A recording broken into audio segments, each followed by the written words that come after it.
చాలామంది స్టూడెంట్స్ వచ్చేసరికి ఇప్పుడు జేఎన్టీహెచ్ 1-2 బీటెక్ రిజల్ట్స్ కోసం వెయిట్ చేస్తూ ఉన్నారు. పేపర్ వాల్యుయేషన్ ఆన్‌లైన్‌లో కానివ్వండి, ఆఫ్‌లైన్‌లో కానివ్వండి కంప్లీట్ అయిపోయింది. అయితే ఇందుట్లో మీరు చేసిన తప్పులు, మీరు ఎలా ఏది చేయకూడదో, ఏదైతే చేశారో, ఎలా అయితే రాయాలో, సో దాన్ని బట్టి ఇప్పుడు పేపర్ వాల్యుయేషన్ ఎలా ఉంటుంది, దాని గురించి అయితే ఇప్పుడు చెప్పదలిచాను. ముఖ్యంగా అడిగేది అందరూ కూడా 1-2 బీటెక్‌లో ordinary differential equations and vector calculus subject mathematics. So దాని గురించి చెప్పబోయే ముందు అయితే మీకు ఏమైనా డౌట్స్ ఉంటే కాల్ బిఫోర్ యాప్ వచ్చేసరికి తెలుగు ఇంజనీరింగ్ ఎడ్యుకేషన్ టెలిగ్రామ్ ఛానల్లో షేర్ చేశాను. ఆ గ్రూప్లో జాయిన్ అయ్యి ఖచ్చితంగా అయితే కాల్ చేయండి. ఇంతవరకు ఈ ఛానల్ సబ్స్క్రైబ్ చేసుకోండి, సబ్స్క్రైబ్ చేసుకోండి. ఈ వీడియోని లైక్ చేయండి, షేర్ చేయండి. Telugu engineering education, JNTU university updates channel, software courses work support channel ఖచ్చితంగా సబ్స్క్రైబ్ చేసుకుని మీకు ఉపయోగపడతాయి. టాపిక్లో పెడితే ordinary differential equation and vector calculus వచ్చేసరికి కంప్లీట్గా మ్యాథ్స్. ఎక్కడో థియరమ్స్, వాటి ప్రూఫ్స్ తప్ప మిగతా అంతా కూడా ప్రాబ్లమేటిక్. ఇందుట్లో మీరు గమనించాల్సింది ఏంటంటే, మీరు రిప్రజెంట్ చేసేటప్పుడు ఈ కోఆర్డినేట్ సిస్టమ్ని కరెక్ట్గా రిప్రజెంట్ చేయాలి. ఓకేనా? సో వీళ్ళు కన్సిడర్ చేసింది ఏంటంటే, ఈ polar coordinate, Cartesian coordinate systems ఏదైతే ఉన్నాయో వాటిది. సో ప్రతి కోఆర్డినేట్ సిస్టమ్ ఫార్ములాసు, వాటి రిప్రజెంటేషన్స్ కరెక్ట్గా మెన్షన్ చేయాలి. ఈ ఆర్డినరీ డిఫరెన్షియేషన్ డిరైవ్ చేసినప్పుడు ప్రాబ్లమేటిక్ పరంగా అయినా ఏదైనా కానివ్వండి, సో ఇవన్నీ కూడా కన్సిడర్ చేస్తూ ఉన్నారు. ఓకేనా? ఫర్ ఎగ్జాంపుల్ థియరమ్స్ ఇచ్చారనుకోండి, స్టోక్స్ థియరం లాంటిది.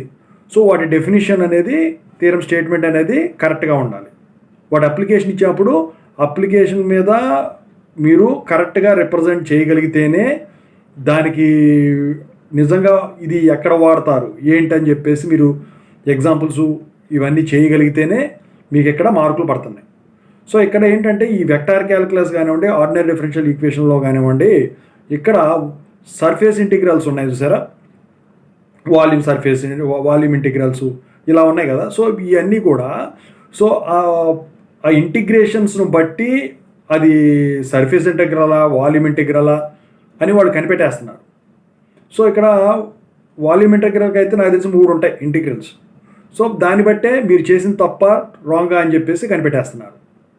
సో డేటా రిప్రజెంటేషన్ కానివ్వండి, అంటే మీరు సబ్స్టిట్యూట్ చేయాల్సినవి వాల్యూస్, అది కానివ్వండి, ఫార్ములా పరంగానే కానివ్వండి, కార్టేషియన్ కోఆర్డినేట్ సిస్టమ్ గురించి అయినా కానివ్వండి, థియరం స్టేట్మెంట్ పరంగా కానివ్వండి, లేకపోతే వాటి ప్రూఫ్ కానివ్వండి, అప్లికేషన్స్ పరంగా కానివ్వండి, ఇవన్నీ కూడా కరెక్ట్గా రాస్తేనే ఇది ordinary differential equations and vector calculus అనేది అవ్వడానికి ఛాన్స్ ఉంది. ఏదో రాసాము ఇచ్చేసాము అన్నట్టుంటే మాత్రం పడదు. ఇంకా ఏంటంటే, ఆన్లైన్ పేపర్ వాల్యుయేషన్ చాలామంది చేస్తుంది ఏంటంటే, ఈ మార్జిన్ ఏదైతే ఉంటుందో మార్జిన్ లోపల వచ్చేసరికి నెంబర్స్ వేస్తూ ఉన్నారు. క్వశ్చన్ నెంబర్స్ కాదు, మార్జిన్ అవతల పక్కే వేయాలి, కరెక్ట్గా ఈ మూలక వేయాలి. ఓకేనా? సో లోపల వేసినా, ఆ లెఫ్ట్ సైడ్ మరీ వేసినా, స్కానింగ్ చేసేటప్పుడు మడత పెడితే ఆ నెంబర్ పోతుంది.